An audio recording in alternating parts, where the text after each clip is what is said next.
Hello, friends, and welcome to another episode of Chapters on Armstrong Television. This is the show that profiles authors, editors, and publishers in the tri-state region, including West Virginia, Ohio, and Kentucky, and sometimes Virginia.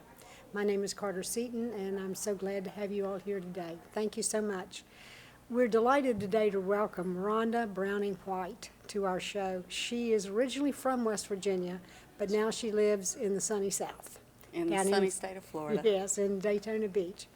And she is the winner of the 2019 Press 53 Award for her short story collection, The Lightness of Water and Other Stories.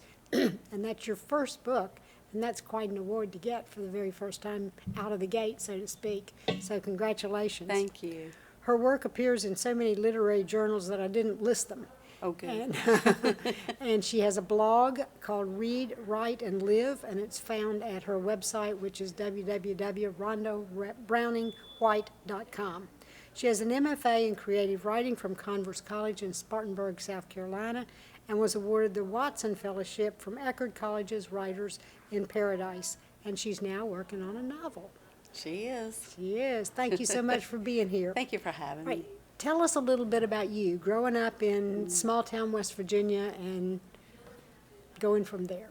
Going from there, well, Spanisburg, West Virginia, Spanisburg High School, and I hung out in Princeton and Bluefield and Beckley, and then went on to Mountain State University when it was Mountain State University, and that's how we ended up in Florida. My husband was a CIO of Mountain State, and they transferred him to be executive director of a Florida campus. Oh. So we ended up in Florida, and I haven't shoveled snow since, so haven't complained. And I bet you're glad about that. Glad about that, but I do miss the mountains, and it sure feels good to be back home. Good, good.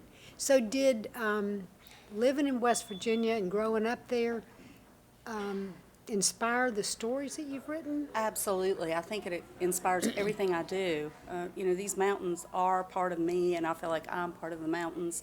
And no matter where I go, this will always be home. It's in your heart, it's in your head, and it's just always there. Mm-hmm. And there's a line in one of my stories about the cord of the mountains pulling you back home. Right. And I feel that. I feel that all the time. So it's good to be back. Good. I'm happy to be here. Were you a reader as a child, or did you grow up in a family of readers? Absolutely. I remember sitting on Daddy's lap when I was 3 years old, and he would read to me from Grimm's fairy tales and stories that would scare me to death, but I loved them anyway. And he read to me, and being snowed in on a mountain in Beeson, above Spanisburg, we could look out the window and see what is now Winter Place Ski Resort. So it was kind of high, and we stayed snowed in a lot. Mm-hmm. And so we read all winter. That's what we did for entertainment. And I still can't walk past a book without picking it up. So. I understand. Do you remember any of your favorite books when you were a child? Sure. I read everything that was Nancy Drew or Trixie Belden or the Hardy Boys and, the Treasury of Christmas Stories. I would love to find one of those again, but whatever, I'll read a cereal box, Carter. It doesn't matter. If it has words, I will read it. I understand that. I tend to do the same thing. When did you first know you wanted to be a writer? That's a good question. I think I probably have always known that in some small part. I studied medicine, and that was the stupidest thing because I had to take English classes to keep my grades up, keep my GPA up. But I've always read, I've always written. I wrote poems in school and scribbled in a diary, the kind with the little lock and key. Mm-hmm. And so I did that, and that's who I am. If there's a notebook, I'm scribbling in it. So. Mm-hmm. But did you study writing at all as an undergraduate? You said you were studying medicine. West Virginia Writers is where I came into studying writing, so to speak. Chris Kuhl, who is a member of West Virginia Writers who lives up in Connecticut, he read some of my stories on what was then the West Virginia Writers Roundtable. I don't know if you remember that. I do. It was back when there was such a thing as listservs before we had Facebook and all that. And he read a couple of my stories, and he said, you're a good storyteller, but you're a terrible writer. You need to go back to school. And I took that to heart, and I did. And so it's led me to this point. Yeah. So your undergraduate degree had nothing to do really with writing? Well, it did. I studied, I had worked in the medical field, but when I went back to school, I did English and literature. Mm-hmm. So I earned degrees in liberal studies, English and literature, and then went on to get an MFA. Okay. And what's the space of time between your undergraduate and then going on to get the MFA? Not much, maybe 4 or 5 years. Oh, uh-huh. So yeah, I just kept Okay. going. I just kept going. Yeah. Once I had enough money to keep going, I kept Yes, going. right, I understand. Yeah.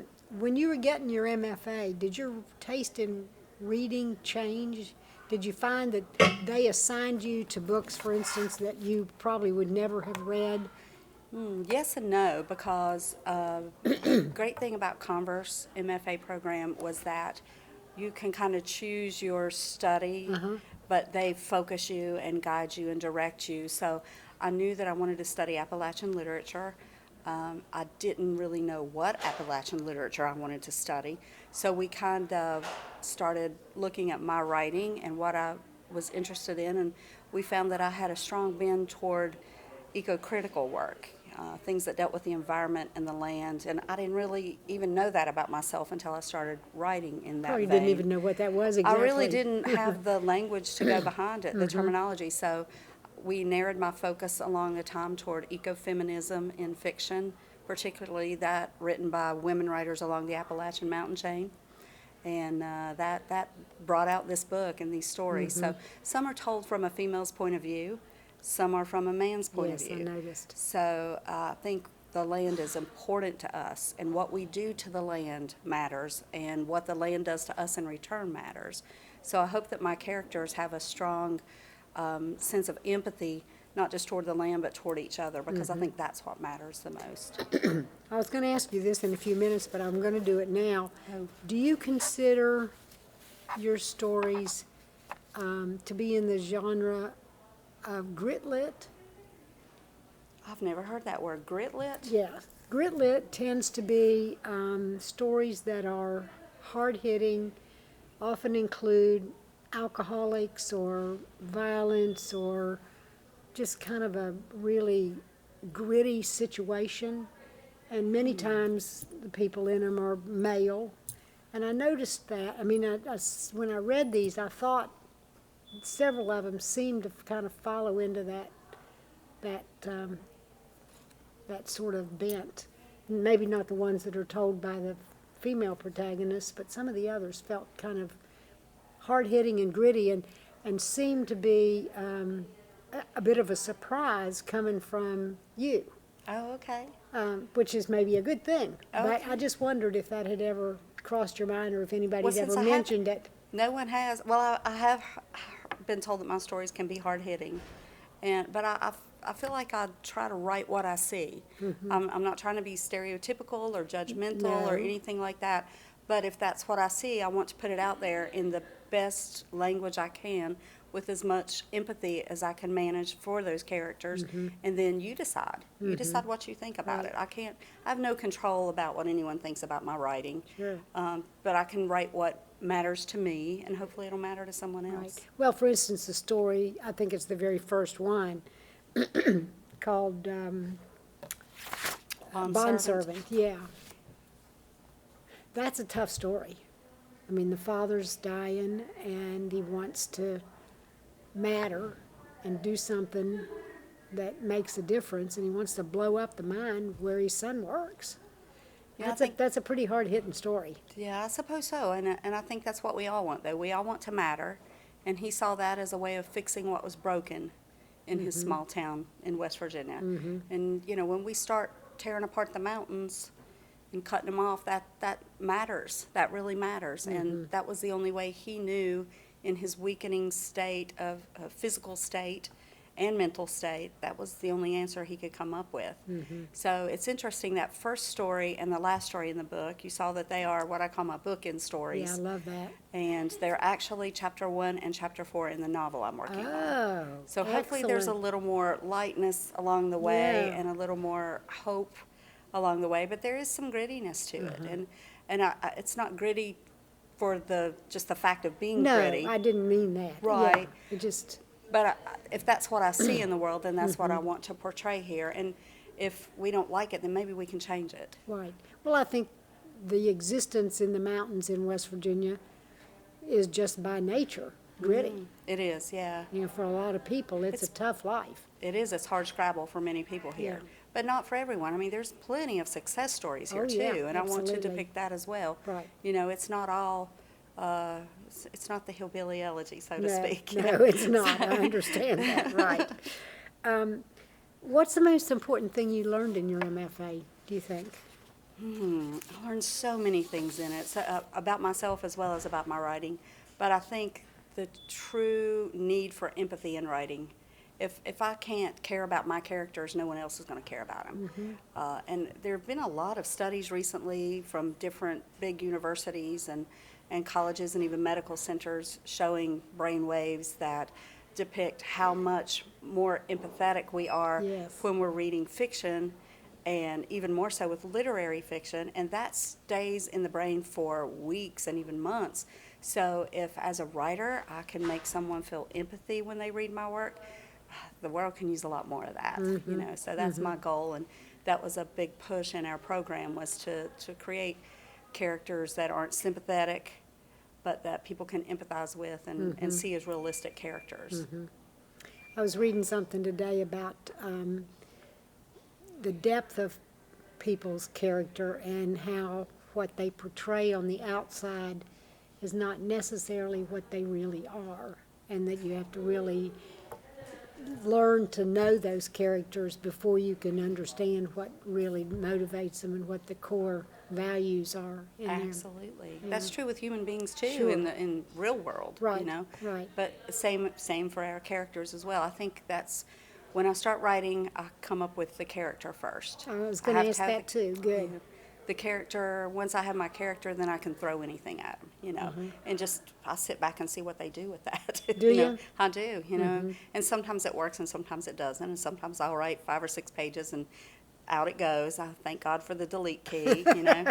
But once you have a fully formed character, then you can put them in any situation and see how they behave.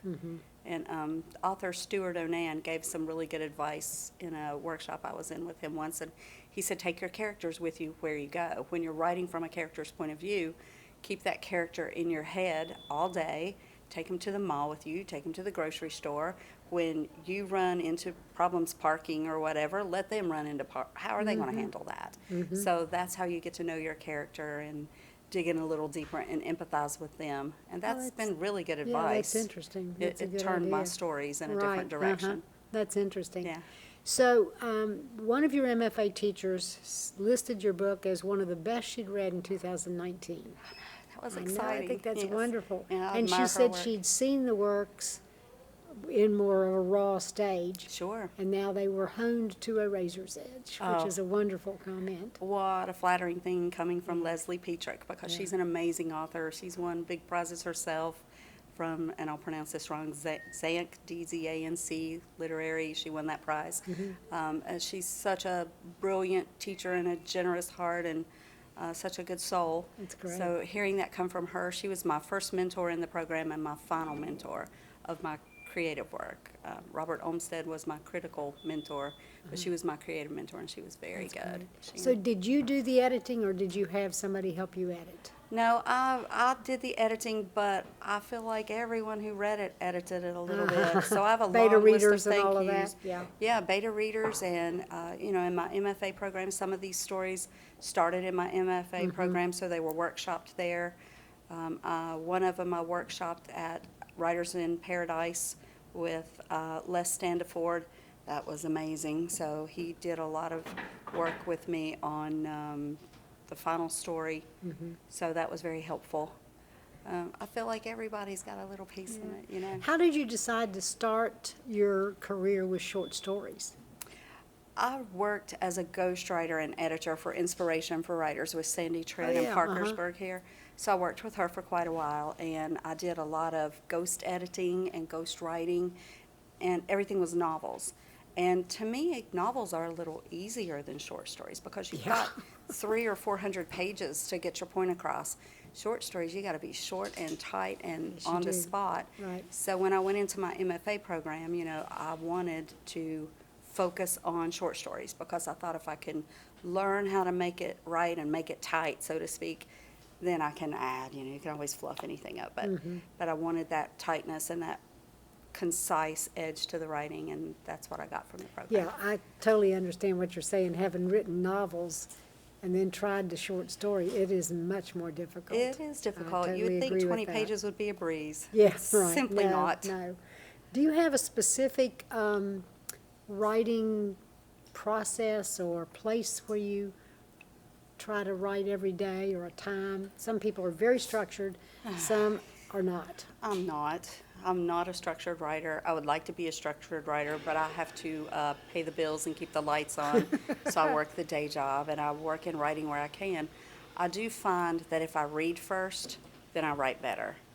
Read what you've written before, or read something else. I Oh. typically will grab a book of, if I'm working on a story, for example, one of my stories, The Big Empty, had a lot to do with heavy equipment, Yeah. machinery, and mining. So I read a couple of books on that, or not necessarily books, but before I would sit down to write, I would read 3 or 4 pages of that just to get the language in my head and the terms in my head, and sort of like the environment and the nature and the way someone who works in that area, the words they would use, and then I'll sit down to write. That's interesting.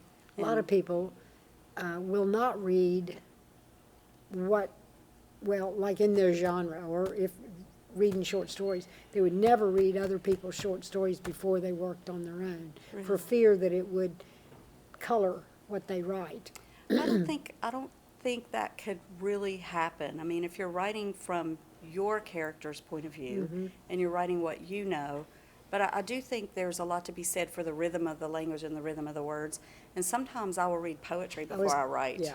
I think when I really want, especially when I'm editing, I'll read a lot of poetry when I'm editing, because I think that gets the lilt of the voice and the cadence that I want. And, I use a lot of regional dialect, and I want that rhythm, and I want all that in my story, and the best way to find that's in poetry. Right.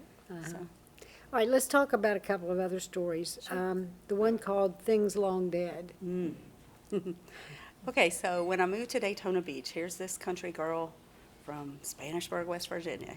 I've grown up on a farm with hunters and fishermen, and here I am in Daytona Beach, and I love the ocean, but 2 times a year, that area changes dramatically. That's during Bike Week and Biketoberfest. And it's just a cultural distinction that the whole town changes. There are motorcycles everywhere, and it was very interesting to me. And so I got out and explored some of that. That's what we do as writers. We dive in, and I dove in head first in a very idiotic way, I learned later, because I found that a lot of these people were veterans. A lot of these hardcore bikers were veterans. And I had an uncle who had passed in Vietnam, and a lot of these people had Vietnam vet patches on, and so I wanted to relate on a different level, and I just sat down next to some and started talking and taking notes, and decided I was going to write a story, and I wanted to interview a real biker. So I interviewed a real biker, and then I realized that I might be in a little bit over my head, because now that biker happens to be in prison for sex trafficking, drug trafficking, and a couple of other things. He's not coming out for a long time. Oh, boy. But he happened to be president of a hardcore motorcycle club, so that wasn't very bright of me. But I survived You it. need to choose your bikers a little better. I need to choose my interview subjects a lot Right. better. But he was, I bounced some story ideas off of him, and I said, I want to use the name of your club. And he said, nope, you can't do that. No, you'll get in a lot of trouble.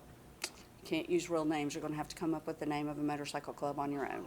But he told me a couple of nice things that I could use in my stories, and I did. So that was part of the interview process, and that's where the story came from. So I ended up with the biker and the veteran stories, and then the pink baby blanket scene. That came out of nowhere. I was working on the story, and I said, he opens his saddlebag, and there's a pink baby blanket, and I thought, why is there a pink baby blanket there? That makes no sense. So I shoved the story aside for probably a year, because I had no idea why that baby blanket was there, but it was there.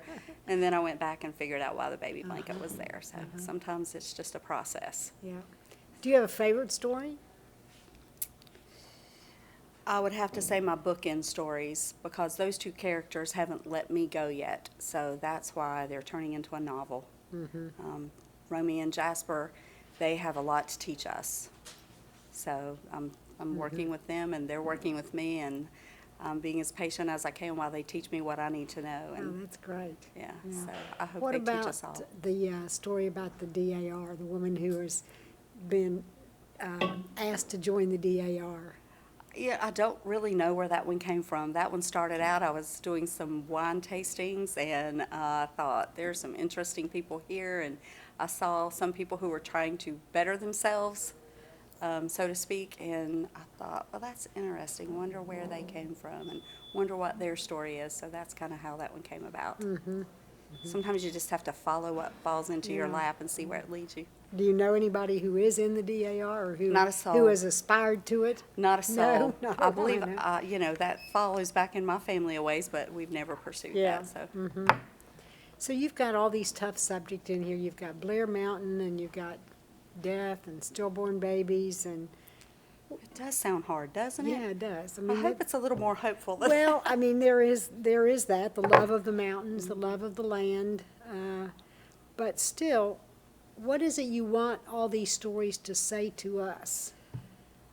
I want us If to there's an overall theme to it, what is it you want us to say? that we need to be good to one another, and we need to be good to our environment. We really do. It's all we have. So I hope that we can learn, like I said, through these characters, that what we do to one another is important, and what we do to the land is important, because the land's going to do something back to us. You know, even though I'm down in Florida now, everything flows downstream, and I see that quite literally. Yeah. So it's important what I mean to you and what you mean to me, and we all mean to each other. That's all we have here on this planet. So Where'd the title come from? the central story, The Lightness of Water, I felt that was always going to be my center point in my book. You know, for lightness. Tell us a little bit about that story. So that story is set in Tennessee in the Great Smoky Mountains National Park before it ever was a national park, back in the early 1930s. In Cades Cove? Cades Cove, yes, when the government was actually buying up the land and offering people what they thought they should get for it. And if the person said, no, that's not enough, well then, yes it is, that's all you're going to get, and you might not get as much as we offered you the first time, we're going to take it anyway.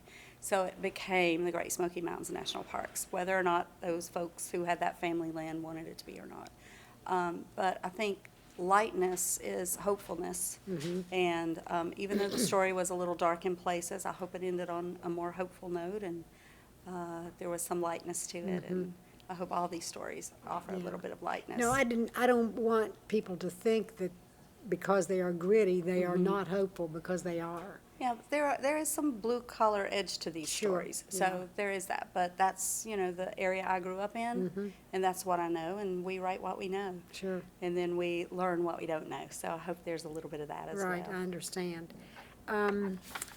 So did you write those two stories, your bookend stories, simultaneously, or did you write one and then realize you wanted to end the collection with the second one? I wrote the first one from Romy's point of view, and then, I don't know, maybe 2 years later, Jasper had to tell his story. He had something to say about all that. So I went back and wrote Jasper's story, and then between the two of them, they needed to say a lot more, so that's where the novel's coming about. So, And how long did it take you to do the whole collection? start to finish, about 9 years. Wow. Yeah, it took a long time. So Did you have stories that you wrote and then decided didn't fit into the Yes. collection? Yes, I have a drawer full of, as what Sandy Trick calls them, dead babies. We birth our stories, so they're there, and hopefully some of them will resurrect and come about, and I can polish them. And Yeah. but yeah, there are some that. They could be called orphan stories. That Orphans, means I they could like that become. better. Yeah, I that's like a that. lot That's a better, little because more- then they could come back. There you go. So I have some temporarily orphan stories that didn't make the collection. So. What moves you most in a story when you read it? When I read my own writing or anyone No, else's? someone else's. Someone else's. Always the characters. I love character-driven stories. Not that there's anything wrong with great genre fiction. I have plenty of that, and I read a lot of genre fiction too. But the characters, I want to feel something And if I don't feel something, it's a waste of my time. Right, I understand. You've been on a tour. I have. Yeah. It's Has exciting. you been well recognized and excited about all the people that you've met to talk to you about your book? Because it's gotten some wonderful recognition. Thank you. I know. I'm surprised, actually. As far as well recognized, no one knows who I am. But hopefully at some point, I'm kind of laying the groundwork here. But it's been a lot of fun. I got to do a talk at University of Tampa, and that was fun. And then up here, Greensboro, North Carolina, I did night before last, Scuppernong Books. That was a wonderful venue, and they're just kind-hearted people, a great writing and reading community. And here at Inner Geek, this place is lovely, and it touches my inner geek for sure. That's great. So then I'm on to Bluefield over the weekend, so that'll be fun too, in Awesome. Bluefield, Virginia. So. Good. Did you have an agent to get this book out, or did you submit it without an agent? I submitted without an agent. I submitted to a couple of contests, and it was interesting, and I scare my poor publisher to death when I talk about this. He called and offered me a contract, and I told him I needed to think about it because the same day I was offered 2 publishing contracts. Wow. And another one was a prize as well from another well-respected press, and I didn't know what I was doing, but how foolish to say, well, let me think about this. Well, you Because, almost had to, though. I should have been yes to both, and I wanted to say yes to both, but I had never looked at a book contract before in my life, so I was trying to compare my apples and my oranges, and I called people who were smarter than I am and said, what does this term mean, and what does that term mean, and we quite literally printed out the pages, and my husband and I laid them out on the floor and highlighted terms and went back and forth, and I negotiated a tiny bit, which I never knew you could really negotiate, but you can. Yeah. So we negotiated a small press contract, and I could not have, neither would have been the wrong choice. I have to say that because both are excellent presses. But I don't think I could have been any better supported or respected than with Press 53. They've Good been for you. amazing. That's great. Good Yeah, for you. yeah. All right, maybe this is the final question. If you had a dinner party, name 3 authors that you would invite and tell me why. Living or dead? I don't care.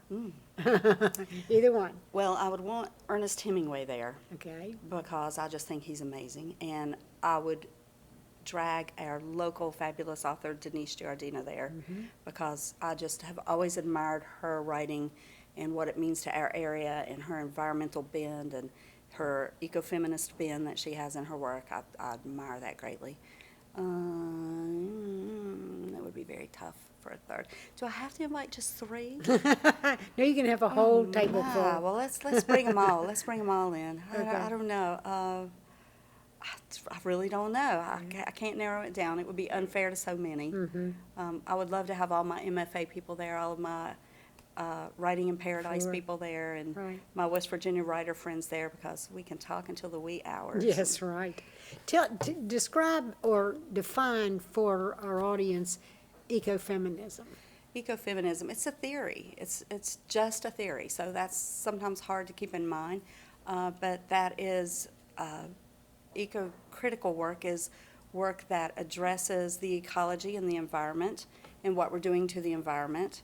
And ecofeminism is the fact that women writers tend to have more of a gut instinct toward that environmental caring and environmental nature.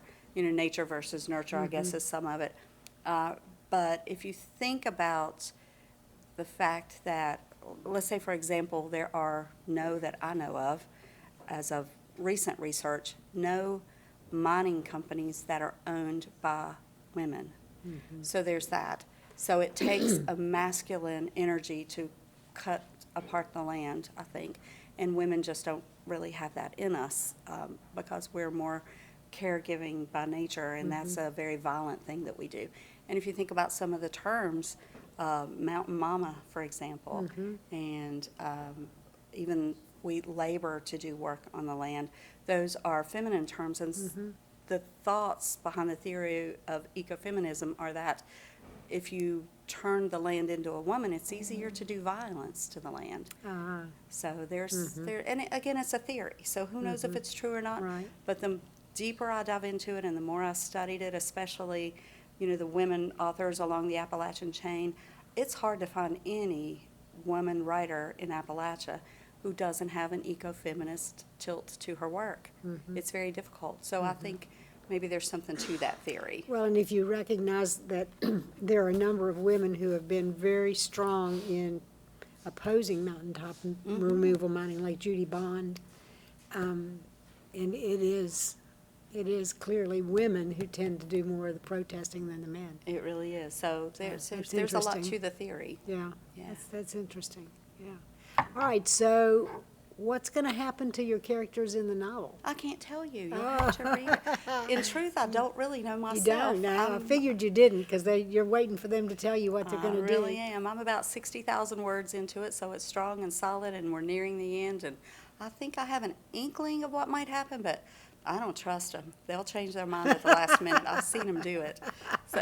Oh, that's great. All right. Well, I am excited that you're here. Thank you. And I know that people who read this book will come away with both your love of the land and hope your so. characters' love of the land and how they deal with their hardscrabble lives. Yeah, I Yeah. hope so. That's Oh, my I'm hope sure and my they prayer. will. Yeah. Thank Yeah. you. Thank you so much for being here. Thank you. And thank you all so much for watching. This has been a fascinating conversation, I think, and I hope you all have felt the same way. And thanks, too, to the Inner Geek for providing us the on-site support and assistance. We encourage you all to come down to the Inner Geek here in Huntington, West Virginia, in Pullman Square, and pick up books by Rhonda and other authors who have been here on the show on Chapters. And we encourage you to continue watching Armstrong Television for all the news that you can use. Thank you so much. See you next time. Bye-bye. Connect with Chapters via email. Write to lp4@zoom.email. Chapters has a Facebook page at Armstrong Chapters. Like, subscribe, and follow. All chapter episodes are available on YouTube. Visit Armstrong's YouTube channel. Follow Armstrong. And look for a playlist of all the Chapters programs.